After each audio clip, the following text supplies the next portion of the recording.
सिया राम दोस्तों, एक बार फिर से एक नई वीडियो में आपका स्वागत है।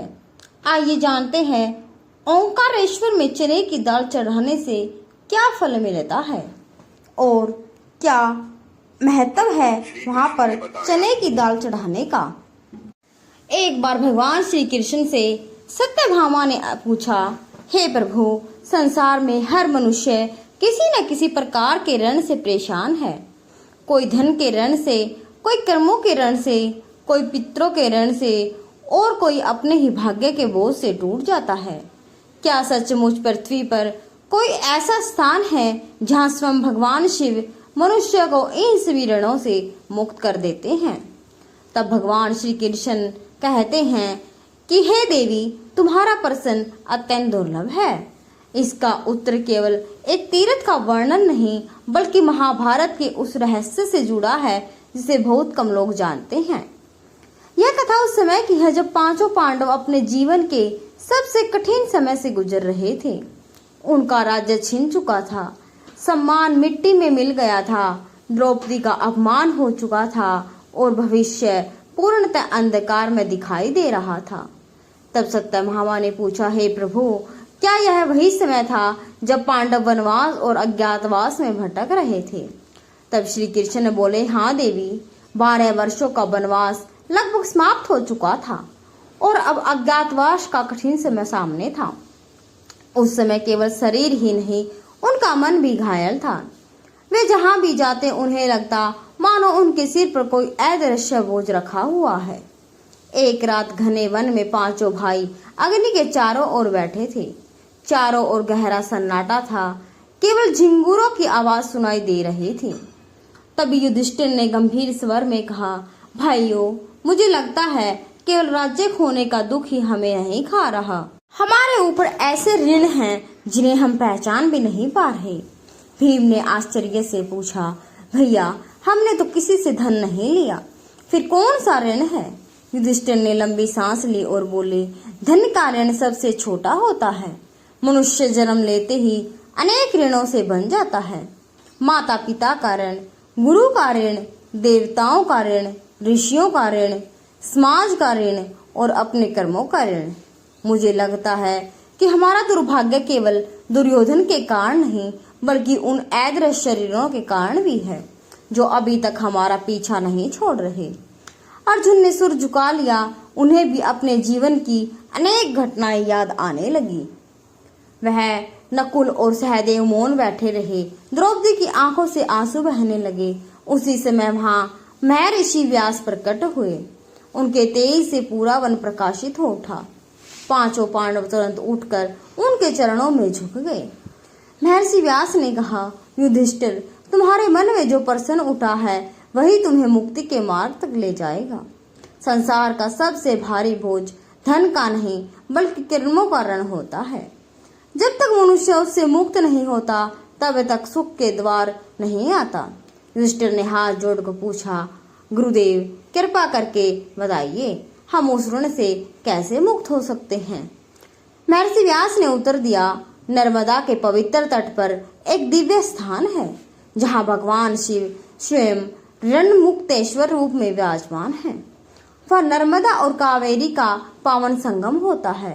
वह स्थान आगे चलकर ओंकारेश्वर तथा मानधाता पर्वत के नाम से प्रसिद्ध हुआ। यदि तुम वहां सच्चे मन से भगवान शिव की आराधना करोगे तो तुम्हारे सभी अदृश्य ऋण समाप्त हो जाएंगे। पांडवों के हृदय में आशा की किरण जाग उठी।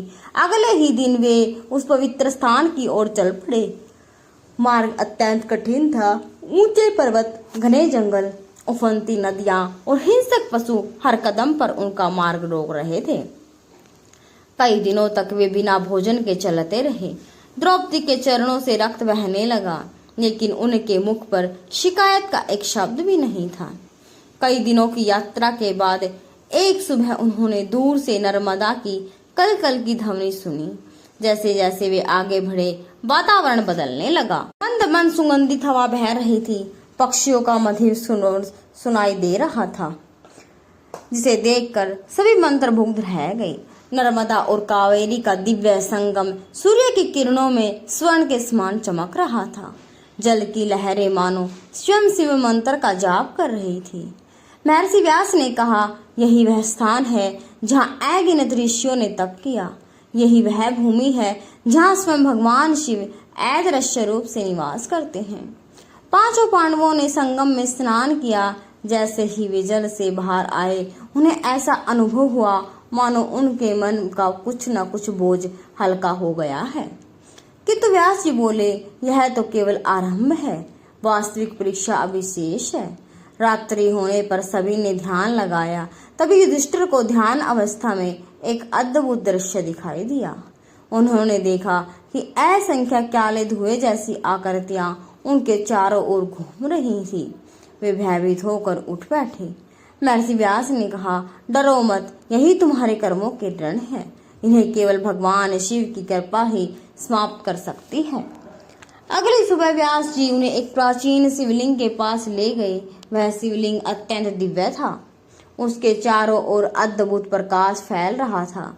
ऐसा प्रतीत हो रहा था मानो स्वयं कैलाश की ऊर्जा वहां उतर आई है। युधिष्ठिर ने पूछा, गुरुदेव, हम किस प्रकार पूजा करें? महर्षि व्यास मुस्कुराए और बोले, भगवान शिव को इस स्थान पर एक ऐसी वस्तु अत्यंत प्रिय है जो साधारण दिखती है, परंतु उसका आध्यात्मिक रहस्य अत्यंत गहरा है। वह है पीली चने की दाल। भीम ने आश्चर्य से पूछा, इतने बड़े देवता को केवल चने की दाल? महर्षि व्यास बोले, यही तो रहस्य है। भगवान शिव बाहरी वैभव नहीं देखते। चने की दाल का, पीली दाल का त्याग कर देता है। यही त्याग उसे रणों से मुक्त करने का पहला द्वार खोलता है। यह सुनकर पांचों पांडव वन में निकल पड़े। उन्होंने अत्यंत श्रद्धा से चने की दाल एकत्रित की और किसी न किसी उसे धन नहीं समझा, बल्कि अपनी भक्ति का सबसे बड़ा उपहार माना। जब सूर्य उदय हुआ तो पांचों भाई और द्रौपदी शिवलिंग के सामने बैठ गए। उनकी आंखें बंद थी और एक साथ ओम नमः शिवाय का जाप आरंभ किया। पूरा वातावरण शिवमय हो उठा। संगम का जल लहराने लगा।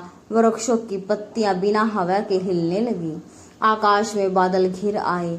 ऐसा लग रहा था मानो प्रकृति स्वयं किसी दिव्य घटना की प्रतीक्षा कर रही हो। युधिष्ठिर ने कांपते हाथों से पहले मुट्ठी चने की दाल शिवलिंग पर अर्पित की। उसी क्षण शिवलिंग से एक तेजस्वी प्रकाश निकलने लगा। पांचों पांडव आश्चर्य से उस दिव्य ज्योति को देखने लगे। तभी धरती हल्के हल्के कांपने लगी और संगम के जल में एक अद्भुत दिव्य नाद गूंज उठा। धरती का कंपन जैसे जैसे बढ़ने लगा, वैसे वैसे नर्मदा और कावेरी के संगम का जल स्वर्णिम आभा से चमकने लगा। पांडव विस्मित होकर उस दिव्य दृश्य को निहार रहे थे। उनके मुख से अनायास ही ओम नमः शिवाय का जाप और भी तेज होने लगा। तब शिवलिंग से निकल रही एक ज्योति आकाश तक पहुंची और ऐसा प्रतीत हो रहा था मानो स्वयं कैलाश का द्वार खुल गया हो। उसी क्षण आकाश में डमरू का गूंज सुनाई दिया। वातावरण में ऐसी दिव्य सुगंध फैल गई जैसे पहले कभी किसी ने अनुभव नहीं की थी। वृक्षों के पत्ते अपने आप झुकने लगे, पक्षी मौन हो गए और संगम की लहरें शांत होकर शिवलिंग की ओर बहने लगी। कुछ ही क्षणों बाद उस तेजस्वी प्रकाश के मध्य भगवान शिव प्रकट हुए। उनके जटाजूट से गंगा प्रभावित हो रही थी। मस्तक पर अर्धचंद्र सुशोभित था, गले में सर्प लिपटा हुआ था और शरीर पर भव्य विषम दिव्य आभा चमक रही थी। उनके समीप माता पार्वती भी विराजमान थी। भगवान शिव के दर्शन करते ही पांचों पांडव और द्रौपदी भूमि पर दंडवत लेट गए। उनकी आंखों से अश्रुधारा बहने लगी। वर्षों का दुख, पीड़ा और मानसिक बोझ मानो उसी क्षण पिघलने लगा। भगवान शिव ने अत्यंत करुणा में स्वर में कहा, हे वत्स, उठो, तुम्हारी भक्ति ने मुझे प्रसन्न कर दिया। तुमने स्वर्ण रतन और वैभव नहीं बल्कि श्रद्धा अर्पित की है। इसी कारण मैं स्वयं तुम्हें दर्शन देने आया हूँ। युधिष्ठिर ने हाथ जोड़कर कहा, हे प्रभु, हमें राज्य नहीं चाहिए, वैभव नहीं चाहिए। यदि कृपा करनी ही है तो हमें उन अदृश्य रणों से मुक्त कर दीजिए जिनका बोझ हमें हर क्षण भीतर से तोड़ रहा है। भगवान शिव मुस्कुराए और बोले, युधिष्ठिर, मनुष्य को सबसे अधिक पीड़ा दिखाई देने वाले शत्रु नहीं बल्कि अदृश्य कर्म देते हैं। जन्म जन्मांतर के कर्म अधूरे कर्तव्य और उपेक्षित धर्म की ही ऋण बनकर मनुष्य का पीछा करते हैं। तुमने अपने जीवन में धर्म का पालन किया, फिर भी तुम्हारे हृदय में जो ग्लानि है उसी ने इन ऋणों को और भारी बना दिया है। इतना कहकर भगवान शिव ने अपने त्रिशूल का अग्रभाग धरती पर स्पर्श किया। उसी क्षण पांडवों ने एक अद्भुत दृश्य देखा। उनके चारों ओर घूमती हुई काले धुएं जैसी आकृतियां एक एक करके शिवलिंग की ओर खींचने लगी। वे सभी आकृतियां शिवलिंग में समाते हुए प्रकाश में बदल गई। युधिष्ठिर ने अनुभव किया, उनके हृदय का बोझ अचानक समाप्त हो गया है। भीम का क्रोध शांत हो गया, अर्जुन का मन निर्मल हो गया। नकुल और सहदेव के चेहरे पर वर्षों बाद नुकसान लौट आई। द्रौपदी की आंखों से बहते आंसू अब पीड़ा के नहीं, आनंद के थे। भगवान शिव बोले, आज से यह स्थान केवल ओंकारेश्वर ही नहीं बल्कि रणमुक्तेश्वर के नाम से भी प्रसिद्ध होगा। जो भी मनुष्य यहाँ सच्चे मन से आएगा, अपने कर्मों का पश्चाताप करेगा, धर्म का पालन करने का संकल्प लेगा और श्रद्धा से चने की दाल अर्पित करेगा, मैं उसके जीवन के अद्भुत ऋणों का भार हल्का करूंगा। भीम ने विनम्र होकर पूछा, हे प्रभु, आपने चने की दाल ही क्यों स्वीकार की? भगवान शिव बोले, पीले रंग के चने की दाल को सोने के प्रतीक के रूप में माना जाता है, इसलिए इसके चढ़ाने से जीवन में सोने जैसी चमक और सौभाग्य की प्राप्ति होती है। जो मनुष्य चने की दाल प्रेम और श्रद्धा से अर्पित करता है, उसका अहंकार नष्ट हो जाता है। जहाँ अहंकार समाप्त होता है, वहीं से ऋण मुक्ति का मार्ग प्रारंभ होता है। फिर भगवान शिव ने पांडवों को आशीर्वाद देते हुए कहा, तुम्हारा अज्ञातवास सफल होगा। समय आने पर धर्म की विजय होगी और अधर्म का अंत निश्चित है। यह कहकर भगवान शिव और माता पार्वती उसी दिव्य ज्योति में विलीन हो गए। धमनु की धमनी धीरे धीरे शांत हो गई, लेकिन पांडवों के हृदय में जो प्रकाश जागा वह जीवन भर कभी मंद नहीं पड़ा। उस दिन से पांडवों ने उस स्थान पर भगवान शिव की विशेष पूजा प्रारंभ की। उन्होंने संकल्प लिया कि जीवन भर धर्म के मार्ग से विचलित नहीं होंगे। कुछ समय बाद जब उनका अज्ञातवास पूर्ण हुआ और महाभारत का युद्ध समाप्त हुआ, तब भी वे अवसर मिलने पर इस पवित्र तीर्थ में जाकर भगवान रणमुक्तेश्वर के दर्शन करते रहे। धीरे धीरे यह चमत्कारी घटना पूरे आर्यावर्त में फैल गई। ऋषि, मुनि, राजा, व्यापारी, गृहस्थ और साधारण लोग भी इस तीर्थ पर आने लगे। सभी ने अनुभव किया कि यहाँ आकर केवल धन के संकट नहीं बल्कि मन का बोझ भी हल्का हो जाता है। इसी कारण चने की दाल चढ़ाने की परंपरा पीढ़ी दर पीढ़ी चलती रही और आज भी लाखों श्रद्धालु पूर्ण आस्था के साथ भगवान रणमुक्तेश्वर भगवान चने की दाल जो अर्पित करता है वह उनको स्वीकार करते हैं। तो दोस्तों, यह वीडियो आपको क्या सिखाती है कमेंट बॉक्स में जरूर बताएं। कहा जाता है कि भगवान शिव केवल दाल स्वीकार नहीं करते, वे भक्त के भीतर छिपे अहंकार, भय, अपराध बोध और नकारात्मकता को भी अपने साथ ले जाते हैं। इसलिए इस तीर्थ से लौटने वाले अनेक भक्त बताते हैं कि उनके भीतर एक अद्भुत शांति का अनुभव होता है। इस विश्वास के कारण आज भी ओंकारेश्वर के मानधाता पर्वत पर स्थित नर्मदा और कावेरी के पावन संगम में स्नान करके श्रद्धालु भगवान रणमुक्तेश्वर महादेव का पूजन करते हैं और चने की दाल अर्पित करके प्रार्थना करते हैं।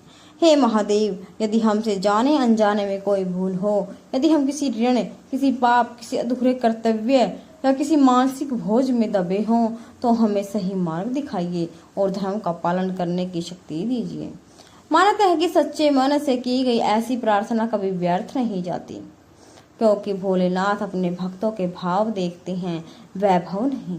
यही कारण है कि सदियों से यह पावन परंपरा आज भी उसी श्रद्धा और उसी विश्वास से और उसी भक्ति के साथ चली आ रही है और आगे भी चलती रहेगी। याद रखिए, महादेव को सोना चांदी नहीं, केवल सच्चे मन की भक्ति चाहिए। अगर जीवन में आपको भी कोई अदृश्य ऋण, कोई बोझ और कोई चिंता, कोई दुख है, तो श्रद्धा से महादेव का स्मरण कीजिए और जो रणमुक्तेश्वर में जाकर अपनी मुक्ति का मार्ग देखिए। तो दोस्तों यह कथा आपको कैसी लगी, वीडियो को लाइक शेयर जरूर करें और कमेंट बॉक्स में जरूर बताएं। और अगर आप चैनल पर नए हैं तो चैनल को सब्सक्राइब जरूर करें। जय श्री राम, जय श्री कृष्णा, जय भोलेनाथ।